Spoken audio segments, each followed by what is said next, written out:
একটা সন্তান বিদেশ থাকে, ওই সন্তান জানে না যে মা কোরবানির গোশত মুখে দেয় না সন্তানের চিন্তায়।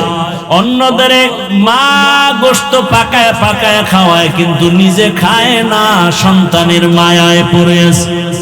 আমি যদি ভালো খাই, আমার সন্তানটা না জানি না খেয়ে কষ্ট পাচ্ছে।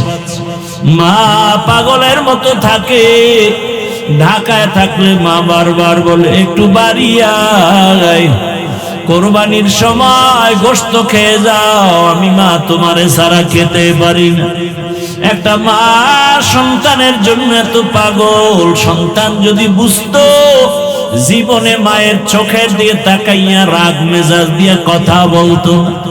অথচ কত মায়ের কলিজায় ব্যথা, সন্তান মাকে কষ্ট দেয়, কথা শুনে না। ও আমার কলিজার যুবক বাবারা, ওই মায়ের দোয়া নিতে চাইলে বিনয়ের সাথে ক্ষমা চাইয়ে তওবা করো। ইসমাইল যখন বড় হয়ে গেল, পরীক্ষা। ইব্রাহিম নবী স্বপ্নে দেখতেছেন, আল্লাহ দেখাচ্ছেন তোমার কলিজার আপন বস্তু তুমি কোরবানি করো, জবাই করো। এই স্বপ্ন 3 দিন দেখার পরে সিদ্ধান্ত নিলেন আল্লাহর হুকুম বোধহয় ইসমাইলকে জবাই করার জন্য। বাবা হইয়া সন্তানকে জবাই করার জন্য ছুরি নিয়ে হাতে রেডি হয়ে গেলেন, জবাই করবে। আল্লাহ ডাইরেক্ট বলে নাই ইসমাইলের জবাই করো। আল্লাহ স্বপ্নে দেখাইছে তোমার আপন বস্তু তুমি জবাই করো। ইব্রাহিম নবী প্রথম দিন উট জবাই করলেন, দ্বিতীয় দিন উট জবাই করলেন, বুঝতে পারেন নাই। শেষ পর্যন্ত ইসমাইলের জবাই করার জন্য রওয়ানা। ইব্রাহিম নবী বাইতুল্লাহর কিনারায় গিয়া হাজির হয়ে গেলেন। এখন তাকায় দেখে, আরে যখন বাড়ি ছিল না, এখন বাড়ি ঘর, মানুষের অভাব নাই, কত বসতি, কত ফসল চলতেছে, বাড়ি ঘরের অভাব নাই। খুঁজতে খুঁজতে গিয়া নিজের ইসমাইলের ঘর খুঁজা হাজেরার ঘরে ডাকলেন, ইসমাইল কই? কত বছরের বিরহের বেদনা মায়া। একটা সন্তান বিদেশ থাকে, ওই সন্তান জানে না যে মা কোরবানির গোশত মুখে দেয় না সন্তানের চিন্তায়। অন্যদের মা গোশত পাকায় পাকায় খাওয়ায়, কিন্তু নিজে খায় না, সন্তানের মায়ায় পড়ে আছে। আমি যদি ভালো খাই, আমার সন্তানটা না জানি না খেয়ে কষ্ট পাচ্ছে। মা পাগলের মতো থাকে। ঢাকায় থাকলে মা বারবার বলে একটু বাড়ি আয়, কোরবানির সময় গোশত খেয়ে যাও, আমি মা তোমারে ছাড়া খেতে পারি না। একটা মা সন্তানের জন্য এত পাগল। সন্তান যদি বুঝতো, জীবনে মায়ের চোখের দিয়ে তাকাইয়া রাগ মেজাজ দিয়ে কথা বলতো। অথচ কত মায়ের কলিজায় ব্যথা, সন্তান মাকে কষ্ট দেয়, কথা শুনে না। ও আমার কলিজার যুবক বাবারা, ওই মায়ের দোয়া নিতে চাইলে বিনয়ের সাথে ক্ষমা চাইয়ে তওবা করো। মা হাজেরা ঘরের মধ্যে ইসমাইল খেলতেছে, ইসমাইলের ঘরের মধ্যে নিয়ে বহুদিনের বিরহের বেদনার কান্না। হাজেরার চোখে পানি, ইসমাইলের চোখে পানি, বাবার চোখে পানি। ইব্রাহিম নবী বলে, হাজেরা দেরি করা যাবে না, তাড়াতাড়ি রেডি করে দাও, ইসমাইলের নিয়ে মালিকের দাওয়াতে যাব। মা হাজেরা বুঝতে পারেন নাই, কোথায় জানি দাওয়াতে যাবে। দুনিয়ার কোন মালিক, দুনিয়ার কোন বাদশা দাওয়াত দিস, আসল মালিক আল্লাহ দাওয়াত দিছি। ইব্রাহিম নবী হিকমতে কথা ঘুরায় বললেন, মা হাজেরা বুঝতে পারলেন না। সুন্দরভাবে সাজাইয়া গোসল করায় যখন ইসমাইলের বাবার হাতে তুলে দেয়, বাবা সামনে যায়, ইসমাইল পেছনে যায়। কোরবানির জায়গা বর্তমান মিনা বাজার, যখন এখন যেখানে কোরবানি ইব্রাহিম ওখানেই দিলেন। ইসমাইলের ওখানে নিয়া এবার 14 বছরের সন্তান ইসমাইলের বাবা ডাক দিয়া কয়, ইয়া আবাতিফ ইয়া বুনাইয়া ইন্নী আরা ফিল মানামি আন্নী আযবাহুকা ফানজুর মাযা তারা। ও আমার কলিজার সন্তান, আমি স্বপ্ন দেখলাম তোমারে জবাই করতেছি, তোমার কি মতামত? দেরি নাই, সাথে সাথে ইসমাইল বলতেছে, ইয়া আবাতি ফাআল মা তুমার, সাতাজিদুনি ইনশাআল্লাহু মিনাস সাবিরিন। ও বাবা, তাড়াতাড়ি স্বপ্নের কাজটা করে ফেলেন, ইনশাআল্লাহ ধৈর্য ধারণকারীদের মধ্যেই আমাকে পেয়ে যাবেন। ইসমাইল এই কথা বইলা ইতিহাসবিদরা বলেন ইসমাইল এবার কান্না শুরু করছেন, হালকা, বেশি জোরে না। আবার যদি জবাই না হয় আল্লাহর কাছে কি জবাব দিব? বিনয়ের সাথে একটু বললেন কান্না জড়িত কণ্ঠে, বাবা এই কথা যদি আমাকে বাড়িতে বলতে, আমার দুঃখিনী মা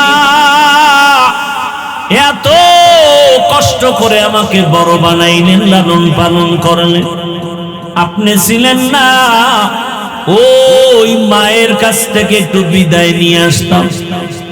যদি বাড়িতে বসে বলতেন, বলেন নাই দুঃখ নাই, বাড়িতে যাওয়ার পরে যদি মা দেখি ইসমাইল নাই, মা পাগলের মতো হয়ে যাবে, ইসমাইল ইসমাইল বলি। আপনি আমার মাকে সালাম দিবেন আর সান্ত্বনা দিবেন। আমার মা যদি আমারে না দেখে কান্না করে, আপনি মায়ের সাথে রাগ করবেন না, আমার মাকে সান্ত্বনা দিয়ে বলবেন ইসমাইল তোমারে সালাম পাঠাইছে, আর হাসরের ময়দানে তোমার সন্তানের সাথে মোলাকাত হয়ে যাবে জান্নাতে। আব্বা জান, আমারে জবাই করার জন্য উপর করে শোয়া দেন, আপনার চোখে রুমাল দিয়া বাঁধেন, কারণ জবাই করার সময় যদি মায়ার নজর লাগে আর জবাই করতে পারবেন না রে বাবা।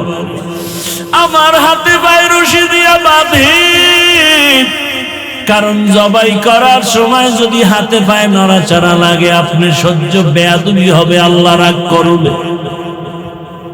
ইসমাইল শুয়া পড়লেন, ইব্রাহিম ছুরি নিয়া ইসমাইলকে জবাই করবে।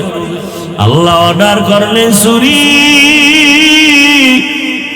আমার ইসমাইলের একটা পশমের যেন কোনো ক্ষতি না হয়।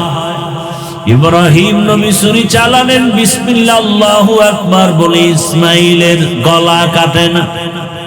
ইসমাইলের উঠাইয়া দ্বিতীয়বার আবার পরীক্ষার জন্য পাথরে আঘাত করলেন, দেখে পাথর টুকরো হয়ে গেল।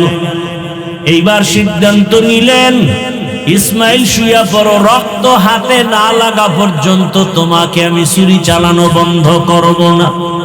কেমন বাবা, কেমন সন্তান, আল্লাহর হুকুমের জন্য নিজেদেরকে বিলীন করে দিলেন।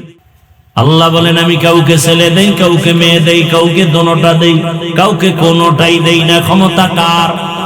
কাদের কুদরত দারি বর কামাল, আন্তা রব্বি আন্তা হাসবি যুল জালাল, তুহি কাদের জলিলুল্লাহ জাহাদার, বহর হালে তুহি মেরা নিগাহদার। আল্লাহ কয় আমি ইব্রাহিম রে পাঠাবো, নমরুদকে আসতে দিব না। কাঠটা টিকবে, টিকলো কাঠটা? আল্লাহ তাই ডাইরেক্টরের ঘরে আল্লাহ ইব্রাহিম রে পাঠায় দিলেন। মা গোপনে গোপনে রাইখা ইব্রাহিম রে বড় বানালেন। ইব্রাহিম নবী বড় হইয়া তাওহীদের পরিচয় পাইয়া আল্লাহর পথে দাওয়াত দিলেন। আর আব্বাকে বললেন, ও বাবা, তুমি এমন খোদার অনুসরণ করো যাদের তোমরা নিজের হাতে বানাইছো, বানাইয়া সামনে ফলমূল দাও, ফল খাবে দূরের কথা, মশাও তারাইতে পারে না। এমন খোদার অনুসরণ কেন করো? তোমারে আমারে যিনি বানাইছেন সে আল্লাহর ইবাদতের দিকে আগায় যাও। নমরুদের দাওয়াত দেয়, বাবারও মাথা গরম, নমরুদেরও মাথা গরম।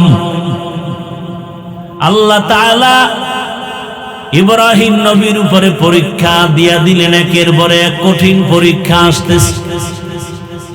যার ঈমান যত তাজা তার পরীক্ষা তত কঠিন, যেই ছাত্র যত ভালো তার প্রশ্ন তত কঠিন।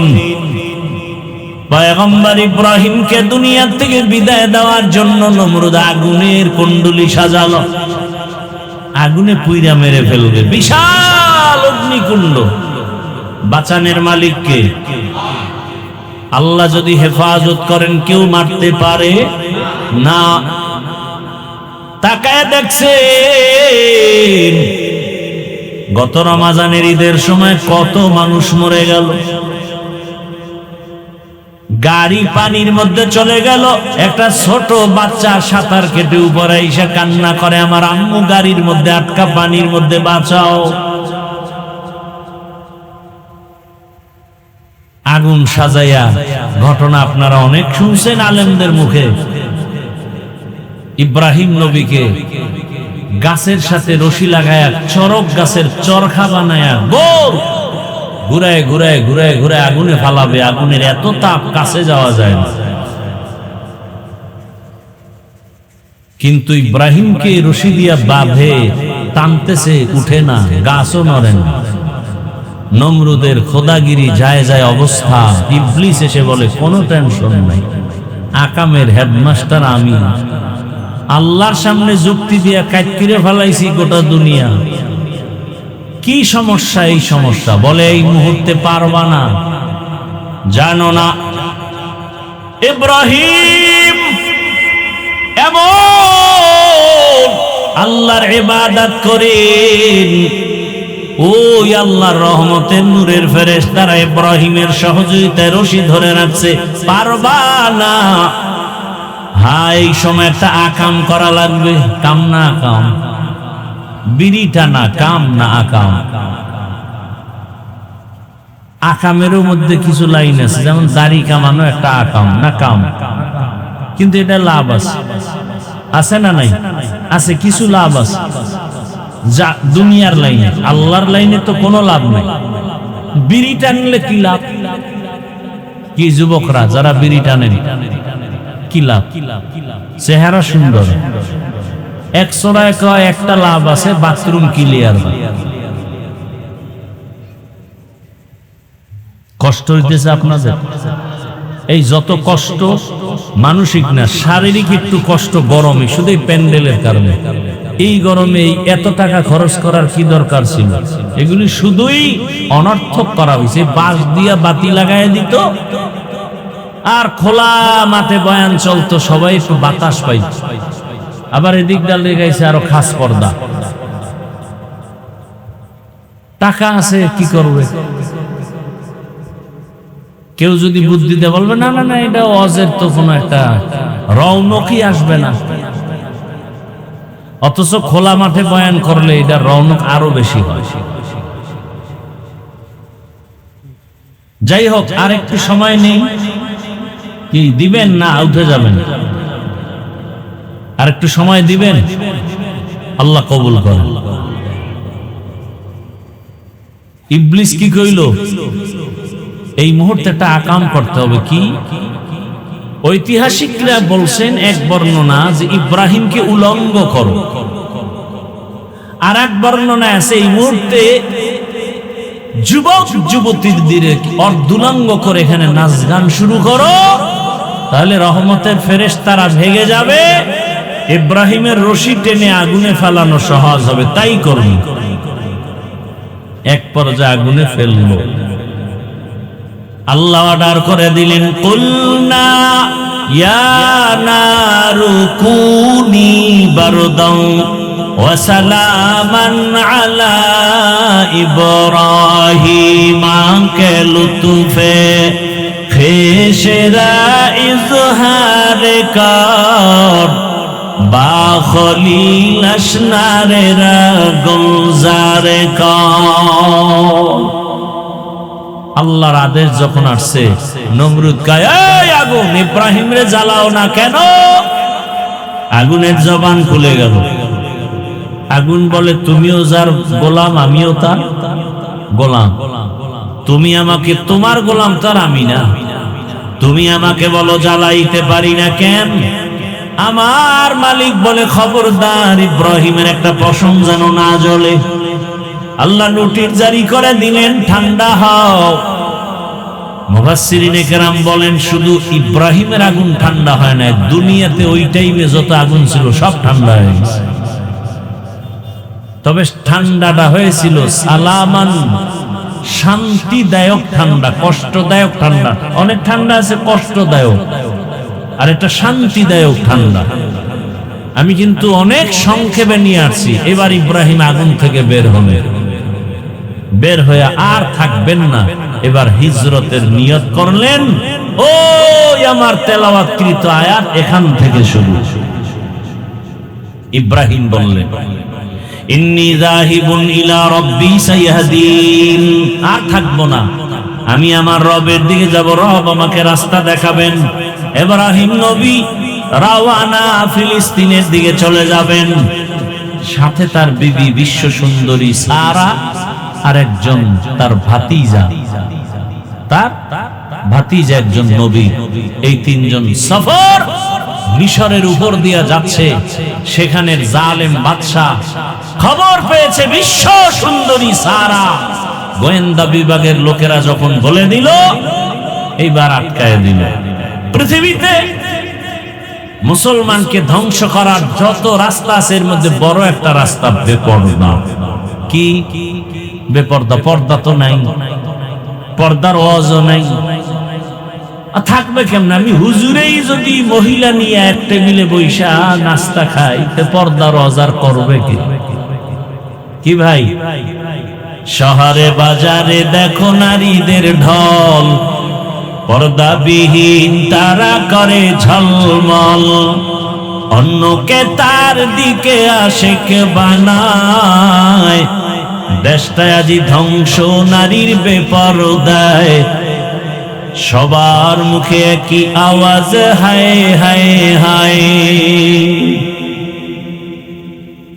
বেপরদার কারণে সব ধ্বংস।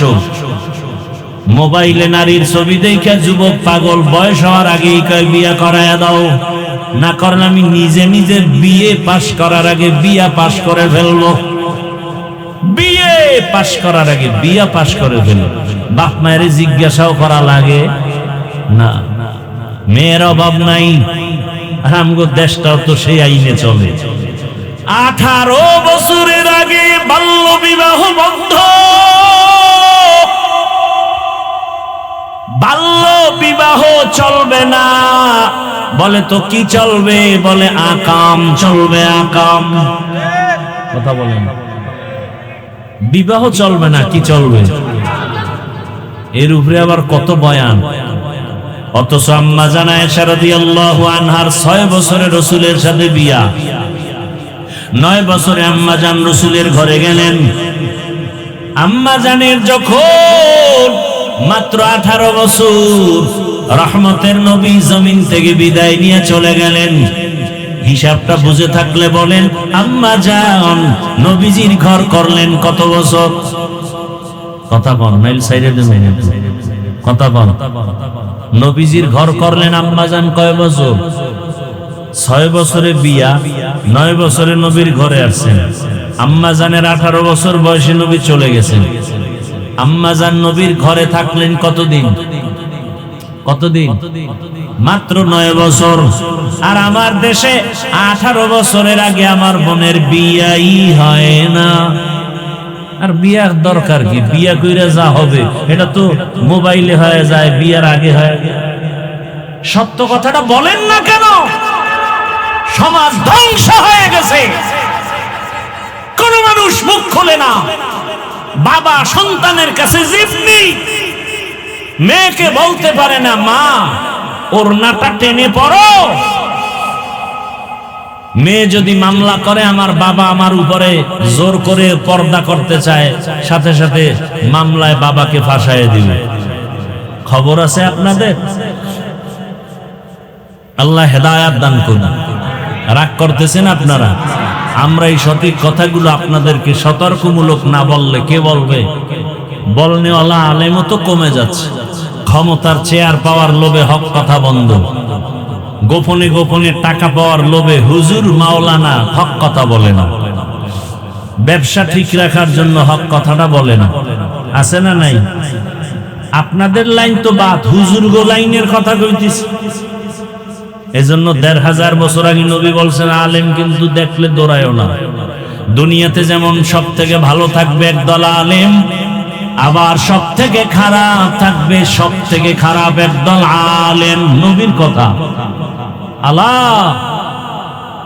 ইন্না শাররাশ শাররি শিরারুল উলামা ওয়া ইন্না খায়রাল খায়রি খিয়ারুল উলামা। ভালোর ভালো আউলামা, খারাপের খারাপও।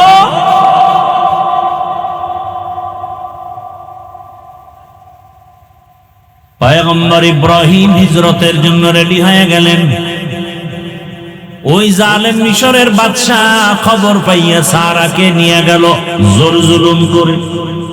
পয়গম্বর ইব্রাহিম আল্লাহর কাছে বলেন, হে মালিক, আমার স্ত্রীর উপরে ইজ্জত নষ্ট করবে, আমি কেমনে সহ্য করি? আল্লাহ কয়, ভয় নাই, আমি তোর অন্তর চোখ খুলে দিব। জালেম তার সামনে নিয়ে তোমার বিবির সাথে যা করবে তুমি এখানে বসে অন্তর চক্ষু দিয়া সব দেখবা। জালেম সুন্দরী দেখা পাগল হয়ে গেছে।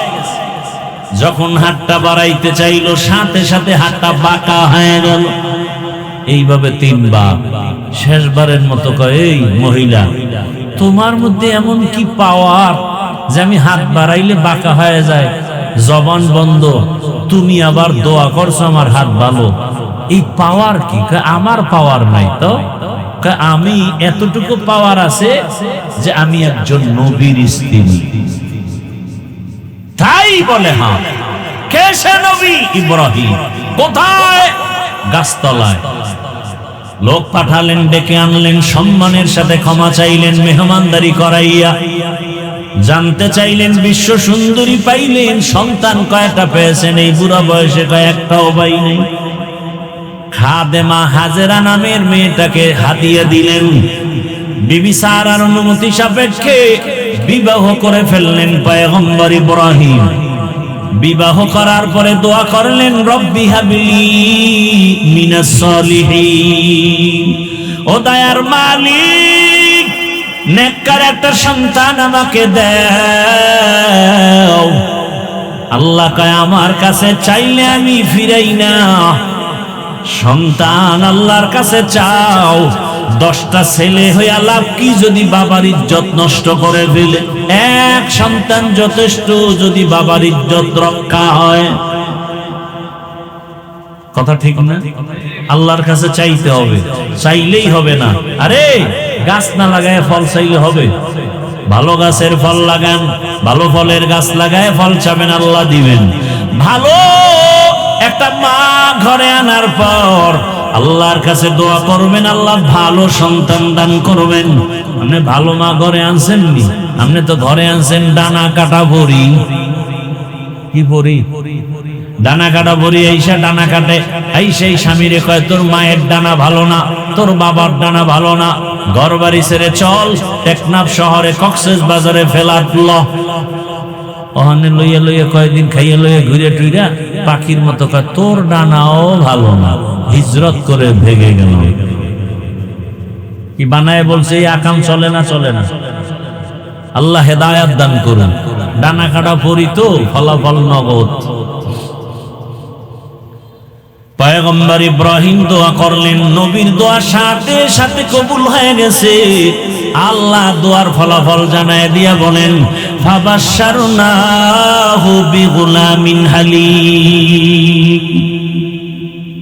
তোমার মতো একজন বিচক্ষণ গুণের অধিকারী সন্তান আমি তোমাকে দিচ্ছি। এসে গেল ইব্রাহিম নবীর ঘরে সন্তান। নাম কি? ইসমাইল। এবার মায়া কম না বেশি বুড়া বয়সের সন্তান? হ্যাঁ, অনেক বেশি। আল্লাহ আবার কয়, আমার মায়া কইমা যাইব সন্তানের কারণে? হবে না। নবীদের পরীক্ষা কত কঠিন চিন্তা করে। আমাদের তো কোনো পরীক্ষাই নাই। জনমের মতো গুনাহ করি, আর বড় কোনো বিপদ নাই। বিপদ সব যারা একটু হালাল ভাবে চলি তাদের উপরে। ও আমার যুবক বাবারা, বৃদ্ধ বাবাজি, পর্দার আড়ালের মা বোনেরা, ভালো করে শুনেন। কত কঠিন পরীক্ষা ইব্রাহিম নবীর উপরে। আল্লাহ বলে দিলেন, ও ইব্রাহিম, আমার মায়া মোহাব্বতের ঘাটতি ঘটানো যাবে না, জলদি করে যাও, তোমার এই স্ত্রী হাজেরা আর ইসমাইল শিশুকে নিয়ে বাইতুল্লাহর কিনারায় ওখানে জঙ্গলে নির্বাসনে রেখে এসো। কেন? কোনো কেন নাই। আল্লাহ চাইছেন যা তাই করতে হবে, কোনো কেন চলে না। বিবিরে নিয়ে রওনা। বাইতুল্লাহ তো নাই, নূহ নবীর প্লাবনে সব সমান। বাইতুল্লাহর জায়গা নির্দিষ্ট আল্লাহ হেফাজতে রাখছেন, কিন্তু বাইতুল্লাহ নাই, বিধ্বস্ত হয়ে গেছে। আল্লাহর সিদ্ধান্ত ইব্রাহিম রে দিয়া নতুন করে বাইতুল্লাহ আবার বানাবেন। ওখানেই ওই বাইতুল্লাহর জঙ্গলে নির্জন, মানুষ নাই, পানি নাই, পশুবাগী নাই। মা হাজেরাকে ওখানে ইসমাইল রে রাইখা এবার বাবা ইব্রাহিম বিদায় হয়। উটের পিঠে যখন রওয়ানা, ইসমাইলের মাটির মধ্যে শোয়াইয়া মা হাজেরা দৌড় এমন জোরে দৌড় দিয়া ডাক দিয়া কই, হে স্বামী, গহীন এই জঙ্গল, মানুষ নাই, পানি নাই, খানাও নাই, এমন এক বিপদের জায়গায় রেখে আপনি যে কোথায় যান? কয় বাড়ি। আমাদের এখানে কেন রেখে যান? ইব্রাহিম নবী তেমন কোন জবাব দিচ্ছেন না, ভাবতেছেন। মা হাজেরা তো তেমন, যেমন নবী তার তেমন স্ত্রী। এক পর্যায়ে বলে, ও স্বামী আমার, এটা কি আমার এখানে রেখে যাওয়া আপনার ইচ্ছা নাকি মালিক আমার রবের ইচ্ছে? ইব্রাহিম নবী ইশারায় জানায় দিলেন, আমার ব্যক্তিগত ইচ্ছা না, রবের ইচ্ছায় রেখে গেলাম। মা হাজেরা দেরি না করে এ কথাটা শুই না, সাথে সাথে 2 ফোঁটা চোখের পানি ছেড়ে কান্না শুরু করলেন। ঐতিহাসিকরা লেখছেন, মা হাজেরা কান্না করেন আর বলেন, ও স্বামী আমার, আল্লাহ যদি বলে থাকেন এখানে কোনো কোশ্চেন নাই, প্রশ্ন নাই, আমাদের জন্য আপনি দোয়া করবেন। আর মাঝে মাঝে সময় পেলে আমি হাজেরাকে দেখারও দরকার নাই, মাঝে মাঝে শিশু ইসমাইলের আইসা দেখে যাবেন। আমি একটা মহিলা মানুষ, মানুষ নাই, জঙ্গল, পানি নাই, খানা নাই, কষ্টের জায়গা। সামান্য একটু পানি 2-3 দিনের বেশি থাকবে না। আমি হাজেরাকে আপনি না দেখলো, আপনি মাঝে মাঝে আইসা শিশু ইসমাইলের দেখে একটু খোঁজ খবর নিয়ে যাবেন। ইব্রাহিম নবী বিদায় হয়, কোনো কথা নাই, আমার মালিকের হুকুমের সামনে কোনো সহযোগিতা চলবে না, ভিন্ন কোনো আওয়াজ চলবে না। এবার ইব্রাহিম চোখের পানি ছেড়ে সাফা পাহাড়, মারোয়া পাহাড়ের মাঝখান থেকে রওনা, পাহাড়ের উপরে উঠে নিচে নামলেন। নিচে নাইমা উটের পিঠ থেকে নামিয়া ইব্রাহিম নবী হাত উঁচু করে আমার মালিকের দরবারে দোয়া করা শুরু করলেন। এমন জায়গায় বসে নির্জনে দোয়া করেন যেখানে সন্তানও নাই, হাজেরাও নাই, হাজেরা পাহাড়ের ওই পাশে। আল্লাহ দোয়ার কথা কোরআনে বলছেন, ইব্রাহিম দোয়া করেন, রব্বানা ইন্নী আসকানতু মিন যুররিয়্যাতি বিওয়াদিন গায়রি যী যারইন ইনদা বাইতিকাল মুহাররাম রব্বানা লিয়ুকিমুস সালাতা ফাজআল আফইদাতাম মিনান নাসি তাহওয়ি ইলাইহিম ওয়ারযুকহুম মিনাস সামারাতি রিজকান লাকুম। ইব্রাহিম নবী দোয়া করলেন, হে মালিক, আমার জীবনের শেষ ভাগের সন্তান, আমার আদরের বিবিরে তোমার হুকুমে এখানে রেখে যাই, তোমার কাছে দোয়া করি, হে মালিক, কুদরতে তুমি রিজিকের ব্যবস্থা করে দাও, ফলের মাধ্যমে তোমার শুকর আদায় করবে। ও দয়ার মালিক, নামাজ আদায় করবে, খানার আয়োজন করে দাও, ফলের মাধ্যমে বাসস্থানের ব্যবস্থা করে দাও।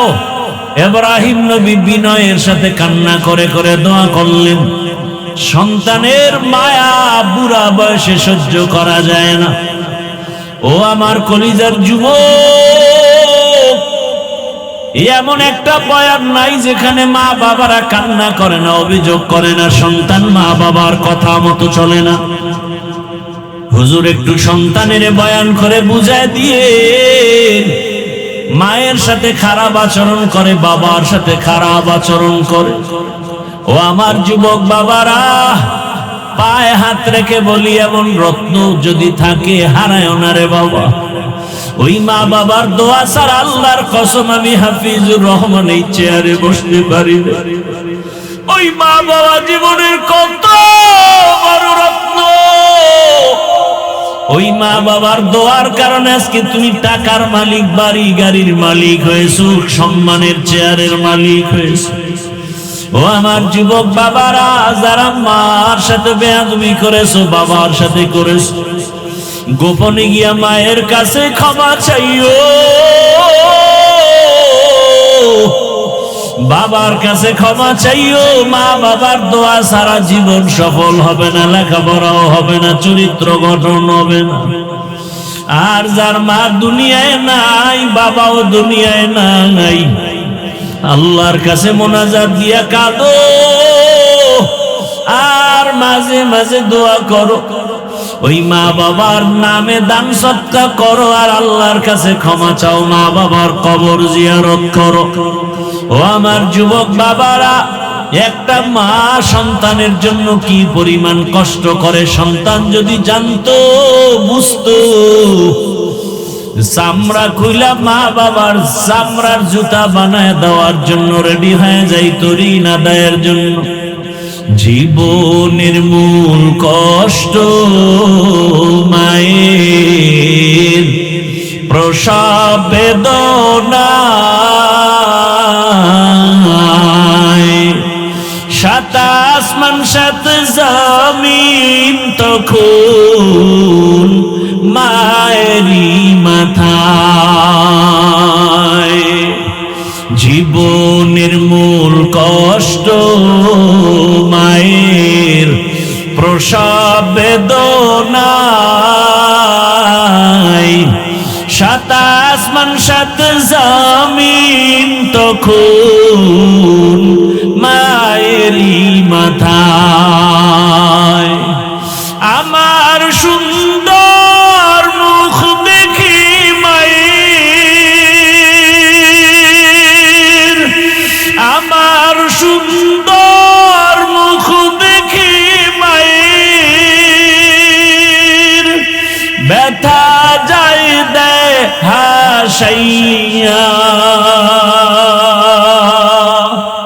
ও আমার প্রাণের মা, মা গো মা, কোথায় গেলে মোরে ছাড়িয়া, জনম দুঃখী ইয়াতীম আমি, চায় না কেহ ফিরিয়া।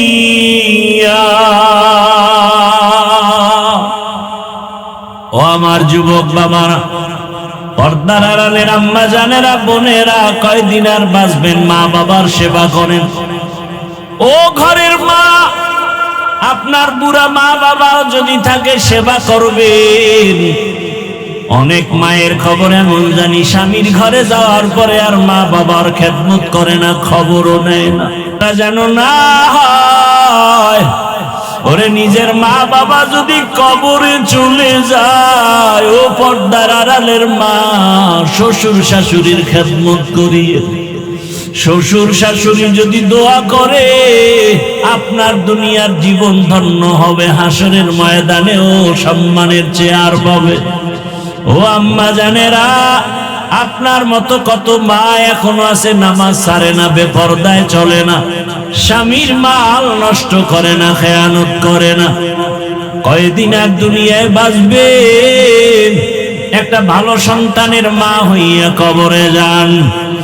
ও আমার যুবক বাবারা, কয়দিন আর দুনিয়ায় বাঁচবা, আল্লাহর কাছে দোয়া করো, তওবা করো, মা বাবার খেদমত করে দোয়া নাও, শিক্ষকের দোয়া নাও, ওলামায়ে কেরামের দোয়া নিয়ে নবীর তরিকা মেনে চলো। তোমার মতো কত যুবক এখনো আছে মা বাবার দোয়া নিয়ে চলে, শিক্ষকের দোয়া নিয়ে, ওলামায়ে কেরামের দোয়া নিয়ে চলে, স্কুলে পড়ে নামাজ ছাড়ে না, কলেজে পড়ে নামাজ বাদ দেয় না, চাকরি করে নামাজ বাদ দেয় না, ব্যবসা করে নামাজ বাদ দেয় না। তুমি কেন পারো না রে বাবা? ইব্রাহিম নবী দোয়া করে চলে গেলেন, মা হাজেরা ইসমাইলের নিয়ে এখানে জীবন কাটাচ্ছেন। ও পর্দার আড়ালের আম্মা জান, হাজেরা আর ইসমাইলের রাইখে ইব্রাহিম নবী চলে গেলেন, কষ্টের জীবন শুরু হয়ে গেল। আপনার মতো কত মা আছে, স্বামী বিদেশে থাকে, স্বামী ঢাকায় থাকে, চাকরি করে, ব্যবসা করে, আপনি ঘরে থাইকা সন্তানকে লালন পালন করবেন, স্বামীর মাল হেফাজত করবেন। মা হাজেরা আল্লাহর ভয় ইসমাইলের লালন পালনের জন্য যতটুকু পানি ছিল শেষ হয়ে গেল। এক পর্যায়ে দুধও নাই, বাচ্চা ইসমাইলের দুধও দিতে পারে না, মুখে জিহ্বাটা দিয়ে দেয়, পানি নাই। মা পাগলের মতো হয়ে গেল সন্তানকে বাঁচাবার জন্য। একবার সাফা পাহাড়ে দৌড়ায়, একবার মারোয়া পাহাড়ে দৌড়ায় সন্তান ইসমাইলের পানির জন্য। আল্লাহর কাছে এই দৌড় এত পছন্দ হয়ে গেছে, আম্মা জান হাজেরা আলাইহা সালাম 7 বার চক্কর দিয়া সাফা মারোয়ায় দৌড়ালেন। আল্লাহ জিব্রাইলের বলে, সাক্ষী থাক, কিয়ামত পর্যন্ত হাজেরার এই স্মৃতি আমি ধরে রাখার জন্য আইন করে দিলাম। বাইতুল্লাহ যারা হজে যাবে, ওই হাজেরার জায়গা সাফা মারোয়ায় যদি হাজী সাহেবরা দৌড় না দেয়, আমি কোন হাজির হজ কবুল করব না। মা হাজেরা কান্না করে, ইসমাইলের মুখে পানি দেওয়ার জন্য কোথাও পানি পাওয়া যায় না। হঠাৎ বাইতুল্লাহর কিনারায় আওয়াজ শুনে কে যেন হাজেরা বলে ডাকে। মা হাজেরা দৌড়ায় গিয়ে দেখেন মানবের আকৃতি, আল্লাহর ফেরেশতা জিবরাইল সেখানে হাজির হয়ে গেল। কি চাও? পানি চাই। পাখা দিয়া ডানা দিয়া বাড়ি মারলেন, ইসমাইল নবীর পায়ের গোড়া থেকে পানি বের হওয়া শুরু হয়ে গেল। আম্মা জান হাজেরা পাথর দিয়া পানি আটকায় দিলেন, নিজে পান করলেন, সন্তানকেও পান করালেন জমজমের পানি। আজ ওই জমজমের পানি হাজার হাজার কোটি মিলিয়ন ট্রিলিয়ন বিলিয়ন পানি, লিটার হাজী সাহেবরা নেয়, জমজমের পানি বাড়েও না কমেও না। সাহাবায়ে কেরাম নবীকে প্রশ্ন করলেন, হে রহমতের নবী, জমজম কূপের পানির তলা কোথায়? কমেও না বাড়েও না। নবী বলেন, জমজম কূপের পানির সংযোগ হলো হাউজে কাউসারের সাথে। দুনিয়াতে এমন সুন্দর বিশুদ্ধ পানি নাই, যেই পানি পান করলে পিপাসার সাথে ক্ষুধাও নিবারণ হবে। একমাত্র জমজমের পানি, যে পানি পান করলে শুধু পিপাসা নিবারণ হয় না, ক্ষুধাও নিবারণ হয়। শুধু ক্ষুধা নিবারণ হয় না, কঠিন রোগ থেকে আল্লাহ তাকে মুক্তি দান করেন। পানি পান করলেন, স্বাভাবিক জীবনে ফিরে আসলো। ইসমাইল বড় হতে লাগলো। হতে হতে যখন 14 বছর হয়ে গেল, কম বেশি ঐতিহাসিকরা লিখলেন, ইসমাইল যখন বড় হয়ে গেল, পরীক্ষা। ইব্রাহিম নবী স্বপ্নে দেখতেছেন, আল্লাহ দেখাচ্ছেন, তোমার কলিজার আপন বস্তু তুমি কোরবানি করো, জবাই করো। এই স্বপ্ন 3 দিন দেখার পরে সিদ্ধান্ত নিলেন, আল্লাহর হুকুম বোধহয় ইসমাইলকে জবাই করার জন্য। বাবা হইয়া সন্তানকে জবাই করার জন্য ছুরি নিয়ে হাতে রেডি হয়ে গেলেন, জবাই করবে। আল্লাহ ডাইরেক্ট বলে নাই ইসমাইলের জবাই করো, আল্লাহ স্বপ্নে দেখাইছে তোমার আপন বস্তু তুমি জবাই করো।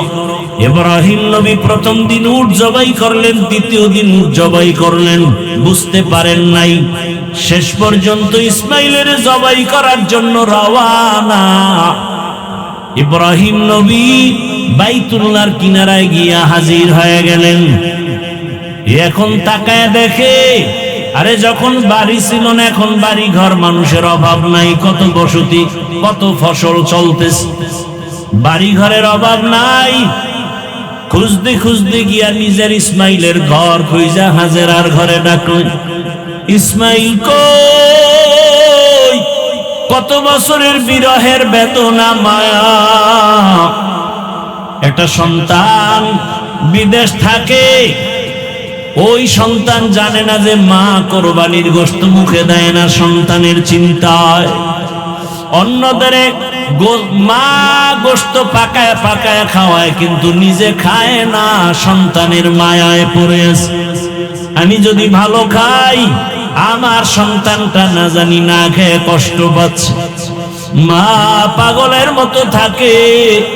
ঢাকায় থাকলে মা বারবার বলে একটু বাড়ি আয়, কোরবানির সময় গোশত খেয়ে যাও, আমি মা তোমারে ছাড়া খেতে পারি না। একটা মা সন্তানের জন্য এত পাগল। সন্তান যদি বুঝতো, জীবনে মায়ের চোখের দিকে তাকাইয়া রাগ মেজাজ দিয়ে কথা বলতো। অথচ কত মায়ের কলিজায় ব্যথা, সন্তান মাকে কষ্ট দেয়, কথা শুনে না। ও আমার কলিজার যুবক বাবারা, ওই মায়ের দোয়া নিতে চাইলে বিনয়ের সাথে ক্ষমা চাইয়া তওবা করো। মা হাজেরা ঘরের মধ্যে ইসমাইল খেলতেছে, ইসমাইলের ঘরের মধ্যে নিয়া বহুদিনের বিরহের বেদনার কান্না। হাজেরার চোখে পানি, ইসমাইলের চোখে পানি, বাবার চোখে পানি। ইব্রাহিম নবী বলে, হাজেরা দেরি করা যাবে না, তাড়াতাড়ি রেডি করে দাও, ইসমাইলের নিয়ে মালিকের দাওয়াতে যাব। মা হাজেরা বুঝতে পারেন নাই, কোথায় জানি দাওয়াতে যাবে। দুনিয়ার কোন মালিক, দুনিয়ার কোন বাদশা দাওয়াত দিছে, আসল মালিক আল্লাহ দাওয়াত দিছে। ইব্রাহিম নবী হিকমতে কথা ঘুরায় বললেন, মা হাজেরা বুঝতে পারলেন না। সুন্দরভাবে সাজাইয়া গোসল করায় যখন ইসমাইলের বাবার হাতে তুলে দেয়, বাবা সামনে যায়, ইসমাইল পেছনে যায়। কোরবানির জায়গা বর্তমান মিনা বাজার। যখন এখন যেখানে কোরবানি, ইব্রাহিম ওখানেই দিলেন, ইসমাইলের ওখানে নিয়া। এবার 14 বছরের সন্তান ইসমাইলের বাবা ডাক দিয়া কয়, ইয়া আবাতিফ ইয়া বুনাইয়া ইন্নী আরা ফিল মানামি আন্নী আযবাহুকা ফানজুর মাযা তারা। ও আমার কলিজার সন্তান, আমি স্বপ্ন দেখলাম তোমারে জবাই করতেছি, তোমার কি মতামত? দেরি নাই, সাথে সাথে ইসমাইল বলতেছে, ইয়া আবাতি ফাআল মা তুমার সাতাজিদুনি ইনশাআল্লাহু মিনাস সাবিরিন। ও বাবা, তাড়াতাড়ি স্বপ্নের কাজটা করে ফেলেন, ইনশাআল্লাহ ধৈর্য ধারণকারীদের মধ্যেই আমাকে পেয়ে যাবেন। ইসমাইল এই কথা বইলা, ইতিহাসবিদরা বলেন ইসমাইল এবার কান্না শুরু করছেন, হালকা, বেশি জোরে না। আবার যদি জবাই না হয়, আল্লাহর কাছে কি জবাব দিব? বিনয়ের সাথে একটু বললেন, কান্না জড়িত কণ্ঠে, বাবা এই কথা যদি আমাকে বাড়িতে বলতে, আমার দুঃখিনী মা এত কষ্ট করে আমাকে বড় বানাইলেন, লালন পালন করলেন, আপনি ছিলেন না, ওই মায়ের কাছ থেকে একটু বিদায় নিয়ে আসতাম। যদি বাড়িতে বসে বলতেন, বলেন নাই, দুঃখ নাই। বাড়িতে যাওয়ার পরে যদি মা দেখি ইসমাইল নাই, মা পাগলের মতো হয়ে যাবে, ইসমাইল ইসমাইল বলি। আপনি আমার মাকে সালাম দিবেন আর সান্ত্বনা দিবেন। আমার মা যদি আমারে না দেখে কান্না করে, আপনি মায়ের সাথে রাগ করবেন না। আমার মাকে সান্ত্বনা দিয়ে বলবেন, ইসমাইল তোমারে সালাম পাঠাইছে, আর হাসরের ময়দানে তোমার সন্তানের সাথে মোলাকাত হয়ে যাবে জান্নাতে। আব্বা জান, আমারে জবাই করার জন্য উপর করে শোয়া দেন, আপনার চোখে রুমাল দিয়া বাঁধেন, কারণ জবাই করার সময় যদি মায়ার নজর লাগে আর জবাই করতে পারবেন না রে বাবা। আমার হাতে পায়ে রশি দিয়া বাঁধেন, কারণ জবাই করার সময় যদি হাতে পায়ে নড়াচড়া লাগে, আপনি সহ্য বেয়াদবি হবে, আল্লাহ রাগ করবে। ইসমাইল শুয়া পড়লেন, ইব্রাহিম ছুরি নিয়া ইসমাইলকে জবাই করবে। আল্লাহ অর্ডার করলেন, ছুরি আমার ইসমাইলের একটা পশমের যেন কোনো ক্ষতি না হয়। ইব্রাহিম নবী ছুরি চালালেন, বিসমিল্লাহ আল্লাহু আকবার বলে ইসমাইলের গলা কাটেন। ইসমাইলের উঠাইয়া দ্বিতীয়বার আবার পরীক্ষার জন্য পাথরে আঘাত করলেন, দেখে পাথর টুকরো হয়ে গেল। এইবার সিদ্ধান্ত নিলেন, ইসমাইল শুয়া পড়ো, রক্ত হাতে না লাগা পর্যন্ত তোমাকে আমি ছুরি চালানো বন্ধ করব না। কেমন বাবা, কেমন সন্তান, আল্লাহর হুকুমের জন্য নিজেদেরকে বিলীন করে দিলেন। এমন মা, এমন বাবা, এমন সন্তান দুনিয়াতে পাওয়া বড় কঠিন। আজকে অনেক বাবা নামাজ পড়ে, সন্তানটা নামাজ পড়ে কিনা খবর নাই। আবার অনেক সময় দেখি সন্তান নামাজ পড়ে, বাবায় নামাজের খবর নেয় না। সন্তান দাড়ি রাখতে চায়, বাবা দাড়ি রাখাটারে পছন্দ করে না। ও মা, ও বাবারা, এমন সন্তান দুনিয়াতে কেন নিলেন যে সন্তান দিনের পথে চলবে না? এখনো সময় আছে, তওবা করেন। ইব্রাহিম নবীর মতো বুড়া বাবারাও তৈরি হয়ে যান। জীবনে গুনাহ করবেন না, দাড়ি কাটবেন না, আল্লাহর হুকুম নবীর তরিকা মেনে চলবেন, ওলামায়ে কেরামের দোয়া নিয়ে চলবেন। মা বোনদেরে বলবো, হাজেরা আলাইহিস সালামের মতো একজন ত্যাগী মা হয়ে যান। সন্তানটাকে কোরআন পড়নেওয়ালা নামাজি ডাক্তার বানাবেন, ইঞ্জিনিয়ার বানাবেন, নামাজি কোরআন পড়নেওয়ালা ইঞ্জিনিয়ার বানাবেন। সন্তানটারে জেনারেল লাইনে পড়াবেন, আগে কোরআন পড়ায়া নামাজি বানায়া দেন, ডাক্তার হলো জীবন ধন্য। সন্তানটা ইঞ্জিনিয়ার হলো জীবন ধন্য, ওসিডিসি হবে জীবন ধন্য, এমপি হবে জীবন ধন্য। এরে আম্মা জান আর যুবকদের বলবো, রে যুবক, ইসমাইল নবীর মতো আল্লাহর মোহাব্বতের ত্যাগী হয়ে যাও আর আল্লাহর কাছে তওবা করো। জীবনে কত দাড়ি কাটলা, বেপরদায় চললা, মোবাইল চালায় গুনাহ করলা, আজকে থেকে তওবা করো। মরিয়া গেলে আর দাড়ি কাটবা না, নামাজ ছাড়বা না, মোবাইলে গুনাহ করবা না। মা বাবার দোয়া নিয়া, শিক্ষকের দোয়া নিয়া, উলামায়ে কেরামের দোয়া নিয়া, নবীজির আদর্শ মেনে চলবা। তওবা করার মতো যদি নিয়ত হয়, দুটো হাত আমার আল্লাহকে দেখায় দাও। আয় আল্লাহ, হাতগুলো কবুল করে নেন, তওবা কবুল করে নেন। তওবার উপরে মজবুত হইয়া নবীর তরিকা মেনে, উলামায়ে কেরামের পরামর্শ নিয়া, মা বাবার দোয়া নিয়া চলার তৌফিক দান করেন, আমিন। আলহামদুলিল্লাহি রাব্বিল আলামিন, ওয়াসসালাতু ওয়াসসালামু আলা সাইয়্যিদিল আমবিয়াই ওয়াল মুরসালিন ওয়া আলা আলিহি ওয়া আসহাবিহি আজমাইন।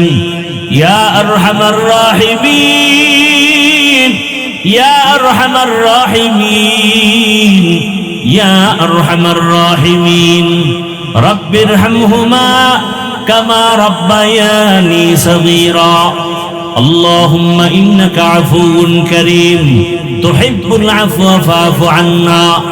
اللهم إنا نعوذ بك من البرص والجنون والجذام وسيء الأسقام. اللهم إنا نسألك علما نافعا ورزقا واسعا